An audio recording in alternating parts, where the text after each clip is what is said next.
We're back with some Rick and Morty, or at least some Ricks and Mortys, because Season 8, Episode 3, The Rick, the Mort, and the Ugly, is the latest installment of the Citadel storyline. In truth, I'm gonna be a bit lower on this episode than the first two, though I will say that I found a lot more enjoyment with it on rewatch, which is starting to become a trend it seems, and not a great one. However, I also think it's because this is the third week in a row, and to start off a new season, mind you, without a classic Rick and Morty adventure with the specific pairing we all know and love, and honestly, want to see more of. So it is still possible for this one to surpass the first two in my official episode ranking once the season has concluded. Now, I do have a few personal thoughts on this episode, some good, some bad, some ugly, as well as some thoughts on the season so far and the current trajectory for the show, but I'd also like to speak on a certain fan theory I've been seeing online because, as usual, fans are divided. Morty, I can't imagine anything worse than having to know. So don't go anywhere, things are about to get juicy.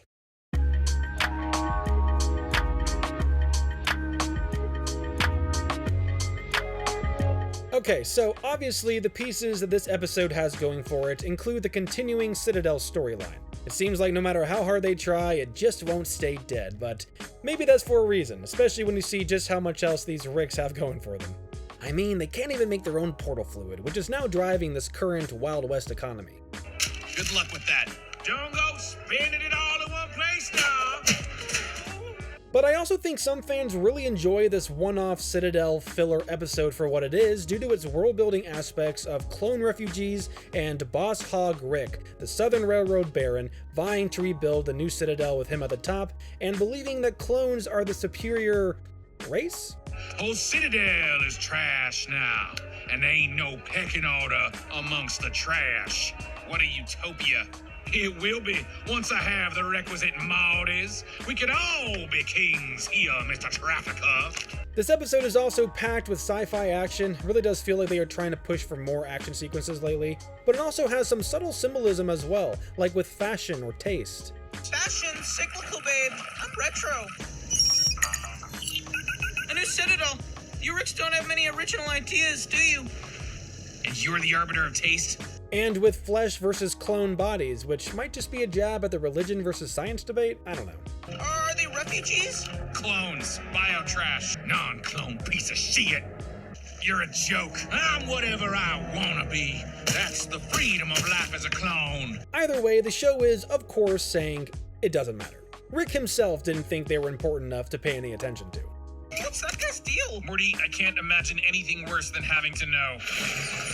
I also personally enjoyed how Homesteader Rick becomes full-on John Wick Rick when he takes down the factory, and teams up with Arcade Morty as well as Doc Morty, who felt like a nostalgic reference to not just Doc and Marty from Back to the Future, but to the origins of this very show, which was a parody of the two.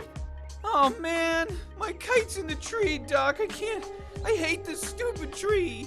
I'm so sad. Don't be sad, Marty. We'll go back in time, and we'll make sure that your kite doesn't get stuck in the tree. But I think my favorite part of this entire episode is how it also subtly adds to the current theory on why Rick doesn't quite feel like himself lately.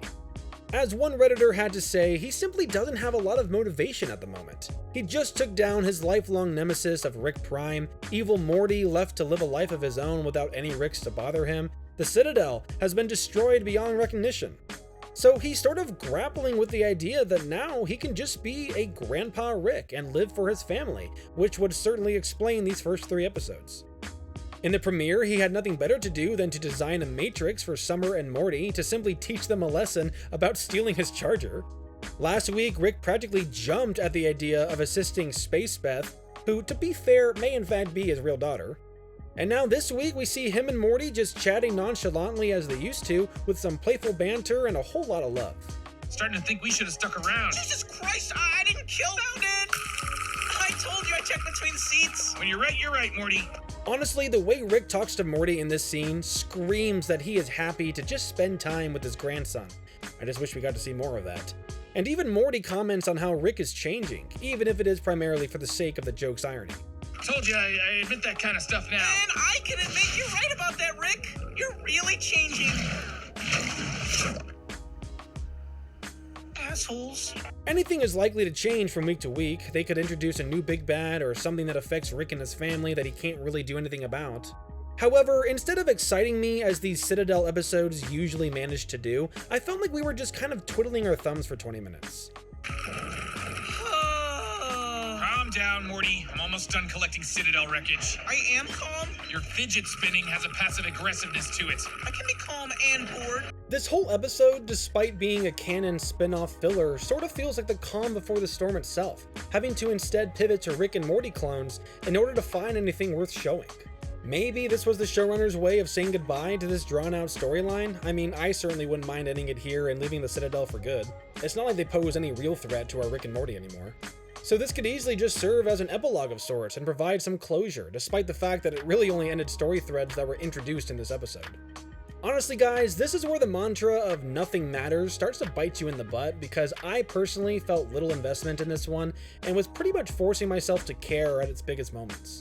So I definitely agree with a lot of the dissenters who say that it didn't feel all that impactful, nor did it provide enough humor to warrant its existence. Sure, it has some more mindless, although exciting action, but it's just kind of here to add to the Citadel saga for no real apparent reason. I mean, honestly, the Citadel has enough episode appearances at this point for its very own season. You can just watch these ones back to back if you wanted, I bet. I do have a few more thoughts on this, but I'll save it for after my official review, because I know some people could care less. Overall, the Rick, the Mort, and the Ugly provides more of that spin-off Citadel storyline fans always seem to be craving. But it left me scratching my head as to why exactly it still needs to exist after being destroyed beyond recognition and obviously posing no further threat to our real Rick and Morty. 3 episodes into the current season and we still haven't had a true Rick and Morty adventure with the pair we've been following for the last dozen years. I'm starting to get worried that the showrunners are either getting bored or have deluded themselves into thinking there's some imagined quota they need to hit in terms of specific types of stories. Morty, I can't imagine anything worse than having to know. We don't need X amount of Rick and Beth, or Summer and Morty, or Citadel and Numericon episodes. It's fine to sprinkle those in here and there, but at the end of the day, the one thing we absolutely do need is more Rick and Morty. This isn't Solar Opposites where people tune in each week for the next installment of the Wall Saga. This is Rick and Morty. I was actually telling my good friend just last week that it seems like Season 8 is going for the gauntlet right off the bat in terms of a perfect start. And by that I mean that for the longest time, since Season 3 at least, I've always felt like Rick and Morty succeeds in 3 different ways with its episodes. Number 1, you have those high concept sci-fi escapades. 2, the cheeky, quippy, fun, action-packed adventures, and 3, of course, being the canon event episodes. You know, the Evil Mortys, the Rick Primes, the Galactic Federations, and the Citadels. And the best of the best typically do a combination of the 3. In fact, the highest rated episodes tend to be the ones that encapsulate all 3, or if they don't continue the canon story in any big way, they at least feature one of the more insane concepts of the show while packing a thematic punch and finding ways to flesh out the world or the characters within their arcs. For example, Total Recall, the Vat of Acid episode, and even Mort Dinner Rick Andre. Wait, so how can he... Jesus, Summer. He's Mr. Nimbus. He controls the police. Now, there's definitely room to argue on Season 8's opening so far. I don't mean to say that this has been a perfect start in terms of quality, but it does kind of feel like it's sort of falling up a bit, giving us 3 episodes which fulfill those 3 pinnacle types. Especially when you consider that Episode 5 had to be moved up to the season premiere, which didn't really feature the Rick and Morty we've been following since the beginning. However, that said, Seasons 7 and 8 are starting to create a 4th episode type in my mind that used to be an obvious given, and that's just a classic Grandpa Rick and Grandson Morty episode following the pair we all know and love.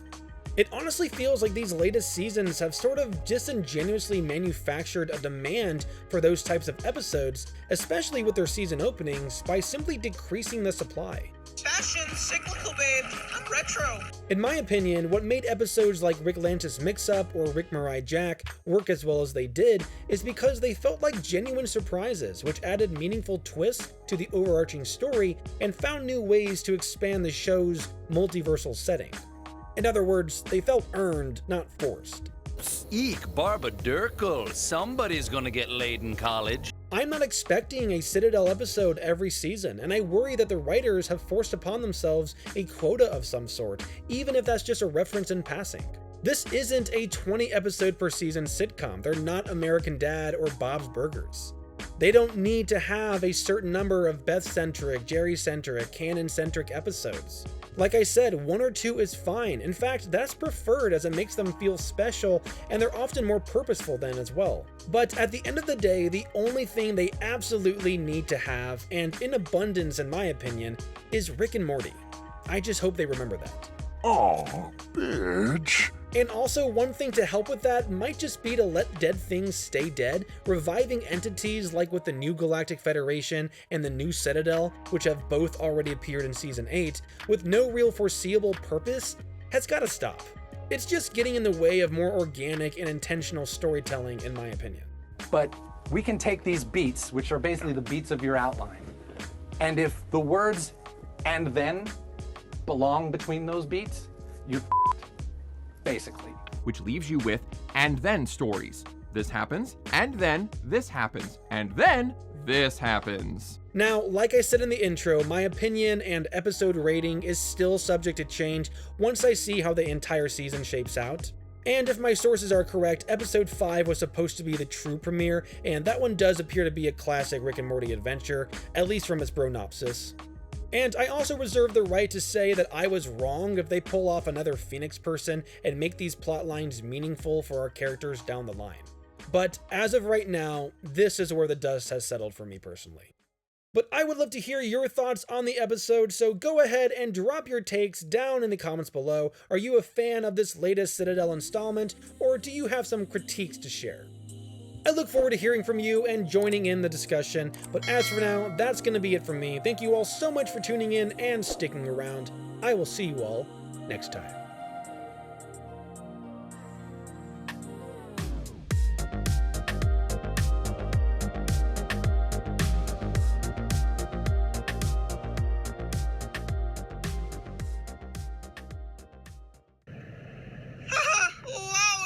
Back on an adventure with a Rick.